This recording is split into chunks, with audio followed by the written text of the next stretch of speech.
はい、皆さん元気ですか？チョコレート食べてますか？今日はですね、なんと全く新しい生チョコの作り方、こちら紹介したいと思います。皆さん分離しちゃったりして悩んだことありませんか？今回はですね、その解決方法も含めてじっくり説明していきますので、最後まで見て作れるようになってください。では行きましょう。お願いします。はい、じゃあ材料紹介していきます。チョコレート、生クリーム、バター、これで作っていきます。はい、今日使う型なんですけど、これ18センチ角の四角い型ですね。で、簡単に取れるように一応紙だけ引いてある状態です。ここまで準備しておいてください。はい、まず材料のチョコレートなんですけど、これ見てください。刻む必要全くないです。これ僕らが売ってるやつでもいいんですけど、その辺で買ってくるやつでもいいです。このぐらいの大きな状態で、ラップをしてもらって、600ワットのレンジで溶かしていきます。で、600ワットで溶かすんですけど、30秒を何回かに分けてレンジでかけてほしいんですよ。なんでかっていうと、1分とか2分でかけちゃうと、このね、中心とかがどんどん焦げていっちゃうんですよ。なので必ず600ワットで30秒を数回に分けて溶かしてください。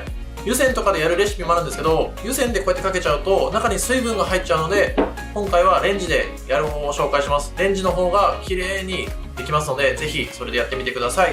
ラップして溶かしておきます。はい、これ今溶かした状態なんですけど、30秒を何回かに分けてって言ったんですけど、一回一回こう混ぜたりすることなく、こうやってね、ボウルを揺らしてもらったら、このチョコレートが溶けてるのがわかるんですよ。ほら、綺麗に溶けてるじゃないですか。で、これを1分とか2分まとめてやっちゃうと焦げちゃうので、30秒になったら出して、こうやって軽くこうやって混ぜる。30秒混ぜるっていうのをこれ繰り返した状態です。めちゃくちゃ綺麗に溶けてるので、この後これ使っていきたいと思います。はい、この後生クリームとバターですね。で、生クリームの中にはこれバター最初から全部入れちゃいます。で、バターを入れてる理由は、チョコレートだけだとちょっとね、硬く締まっちゃうんですよ。なのでバターを入れてあげることによって口どけも良くなるし、ちょっとこう風味も足されるのと、なんといっても硬くなりすぎないような感じですね、イメージは。それで入れてます。で、これラップをしてもらって600ワットのレンジで完全に沸くまで、これも30秒を何回かに分けて沸かしてください。で、沸いてることが結構重要で、沸くってことはバターと生クリームが混ざるので、それを使っていければと思ってます。ではラップしてやっていきます。はい、じゃあちょっと入れていきます。これ最初全部入れるんじゃなくて、少しだけちょっと入れます。で、混ぜていく。これ皆さん見てください。こうやっちゃったことありませんか？こうやってなんかこう分離しちゃって、こうやってモロモロになっちゃう感じで、こんないくら泡立てても、泡立ててきてこうやって混ぜても混ぜても全然綺麗なクリームにならない。これ分離しちゃってますよね。でもこれね、香りがお届けできないのが残念なんですけど、これ今めちゃくちゃチョコレートの香りしてるんです。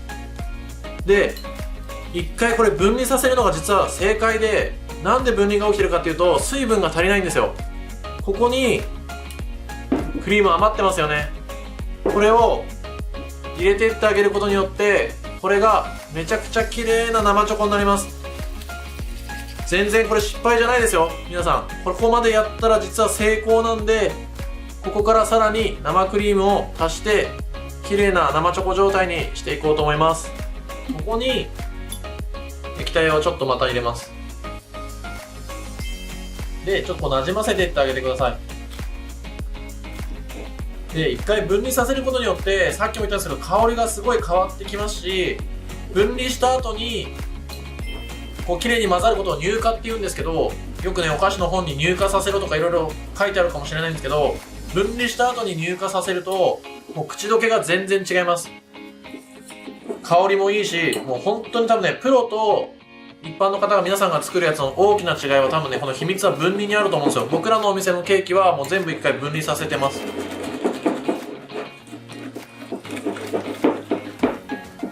これちょっとクリームっぽくなってきたの分かりますか？これまだ分離してるんですよ。よーく見るとね、ちょっとねザラザラしてるんです。で、この状態で完成ってやっちゃうとまだザラザラです。ってことはまた液体を入れるともうちょっと滑らかになるわけです。なので通常のレシピにはチョコレートに生クリームを全部加えてしっかり混ぜてくださいって書いてあると思うんですけど、分離の過程は踏まずにそのまま混ざるので、まあまあ口どけは美味しくできるんですけど、分離させて作るやつともう香りとか同じ材料なのに全然違います。でこれ混ぜすぎとかないんで気にせずこうしっかり混ぜてください。ちょっとだけこうツヤが出てきたの分かりますか？これね、もうちょっと今まだ分離してるんですよ。少しだけザラザラしてます。さらに液体を加えたいと思います。これちょっとずつ入れてるのは硬さが違うので混ぜやすく入れてます。はい、混ざりました。残り全部入れちゃいます。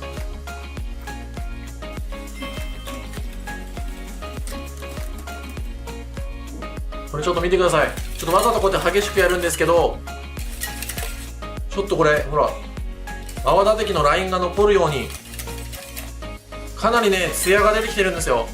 で今日は泡立て器でやったんですけど、ちょっと一回外してゴムベラ、これで周りに混ぜ残しがないかちょっと一回きれいにします。こうやってで今回は分かりやすくするために泡立て器を作ったんですけど、皆さん慣れてる方は最初からこれゴムベラで大丈夫です。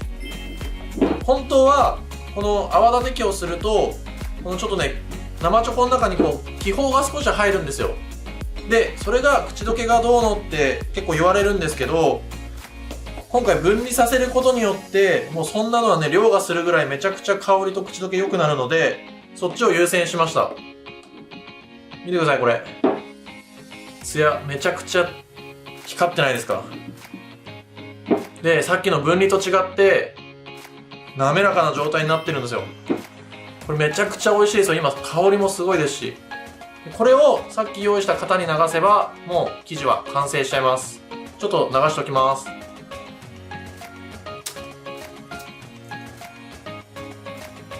はい、これ今ちょっと生チョコ流したんですけど、四隅に入るように流してもらって、でこれ最後ちょっとトントンします。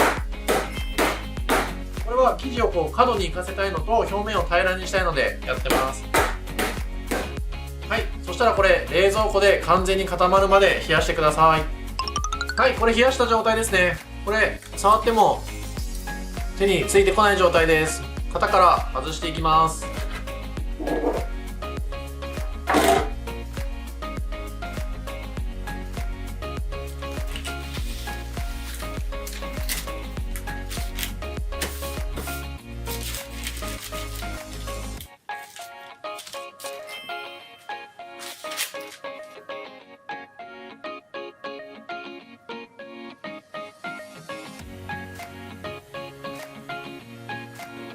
はい、でちょっとカットしていくんですけど、包丁をこれで直火で少し温めた方が綺麗に切れるので、ぜひ温めてください。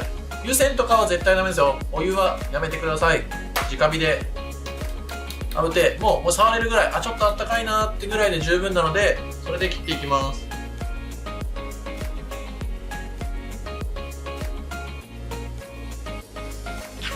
でこれ見てください。包丁にちょっと汚れがつくんですよ、生チョコが。なので一回一回こうやって拭いてきれいにしてください。そうすると次切った時にこの断面がきれいに出ます。でこの汚れの部分をそのままこう切っていっちゃうと全部が汚れていっちゃうので、必ずこれちょっと手間なんですけど一回一回やることによってすごくきれいな生チョコがカットできると思います。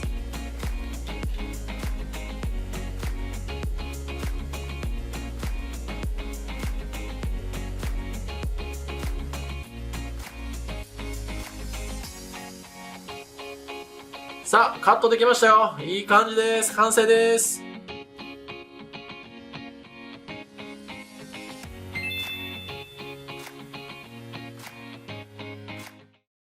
さあ最後までありがとうございます。ちょっとね食べてみたいと思います。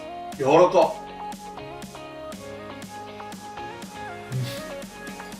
めちゃくちゃ滑らか。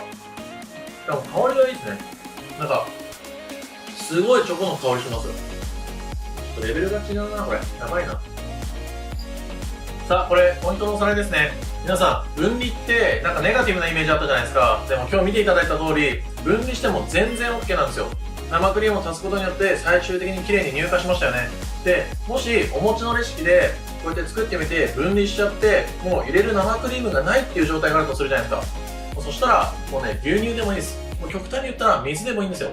で、水とか牛乳温めてもらって、ちょっとだけ入れてみてください。それで、しっかり混ぜる。それで乳化したら、もうその生チョコめちゃくちゃ美味しくなってるはずなので、ぜひそれでやってみてください。これ、もう有料級ですよ、皆さん。絶対やってくださいね。